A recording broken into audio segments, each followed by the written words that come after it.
কাৰণে 2000 টকা।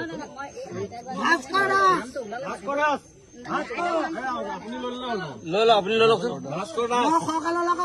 দালালি কৰিব আহিছে না দীপজ্যোতি দাস? দীপজ্যোতি দাস মাজুপাই দাস, মনসুকা হাজৰিকা, মনসুকা হাজৰিকা, কানাই হাজৰিকা, নিতুল বৰগোহাঁই, নিতুল বৰগোহাঁই, মুকুল কলিতা, ৰমেন কলিতা,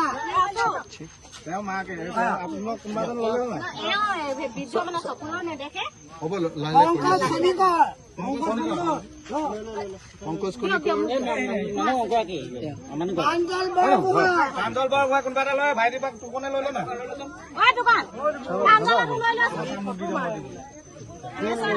মোৰ ওচৰত আছে দেই প্ৰাঞ্জল।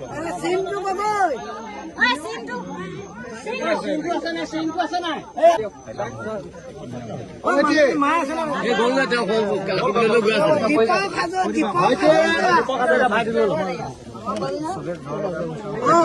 দীপক হাজৰিকা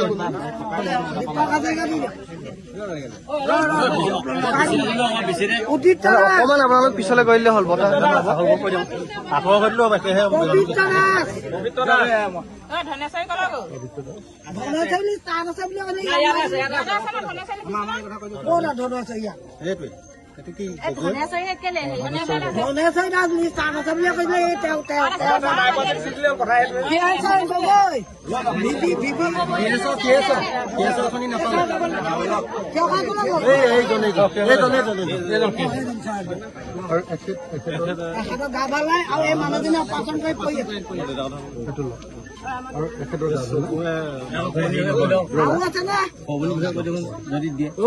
মই আৰু এটা কথা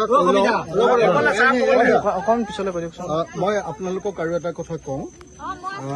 মই যিবিলাক মানুহৰ কেঁচা ঘৰ একেবাৰে ভাগি গৈছে তেনেকুৱা কেঁচা ঘৰবিলাক 25,000 মোৰ সমষ্টিৰ ভিতৰৰ কেঁচা ঘৰ ভাগি গৈছে, পানী সোমাই, সেই ঘৰবিলাকক 25,000 টকাকে দিবলৈ চেষ্টা কৰি আছো। এখন গাঁৱত 20টালৈকে ঘৰ দিবলৈ চেষ্টা কৰিছো। গতিকে আপোনালোকৰ গাঁৱত যদি কেঁচা ঘৰ ভাগি গৈছে, মানে পাকঘৰৰ লগতে আৰু ঘৰৰ বেৰ চেৰো যদি ভাগি ছিগি গৈছে, তেতিয়াহ'লে মোক এখন লিষ্ট দি দিলে মই সেই ঘৰকেইটাত 25,000 টকা দি বনাই দিম। 1 নম্বৰ।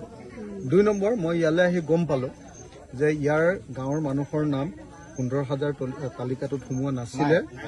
মই পৰহিৰ দিনা অসমৰ মুখ্যমন্ত্ৰীয়ে মোক ফোন কৰিছিলে, মই হুলস্থুল লগাইছিলো তাৰ আগদিনা প্ৰেছ মিট দি, যে কিয় আমাৰ সমষ্টিৰ মানুহৰ নাম নোসোমাব, প্ৰকৃত বানপীড়িত মানুহৰ নাম কিয় নোসোমাব, সেইবুলি কোৱাৰ কাৰণে তেওঁ মোলৈ ফোন কৰিছিলে। আৰু তেওঁ মোক কাইলৈ মোক লিষ্টখন দিবলৈ দিছে যে যিমান পৰিয়াল থাকি গৈছে সকলোকে দি দিম বুলি কৈছে 15,000টো।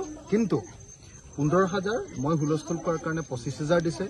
কিন্তু 15,000 বা 25,000 আমাৰ বানপীড়িতৰ একো নহয়। সেইকাৰণে মই আপোনালোকক নিশ্চয় জানে যে মই 10 লাখ টকা এঘৰৰ কাৰণে বিচাৰিছো। মই হুলস্থুল কৰি আছো, উৎপাত কৰি আছো। অহা 15 আগষ্টৰ পৰা মই আন্দোলনো আৰম্ভ কৰিম। আৰু যদি প্ৰয়োজন হয় গুৱাহাটীত এটা ডাঙৰ আন্দোলন কৰা হ'ব, গোটেই শিৱসাগৰৰ মানুহক মই লগত লৈ যাম। আৰু এতিয়া আৰু কোনোবা থাকি গ'ল যদি কৈ দিয়ক।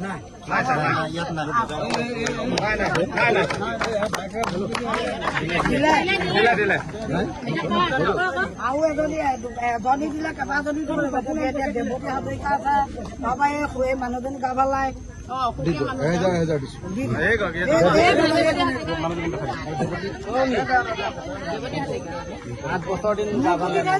ইমান চিঞৰ বাখৰ কৰা কাৰণে সৰহকে পাব।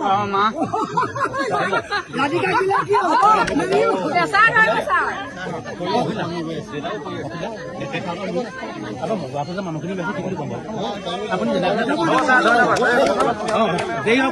অকমান চাই দিয়ক।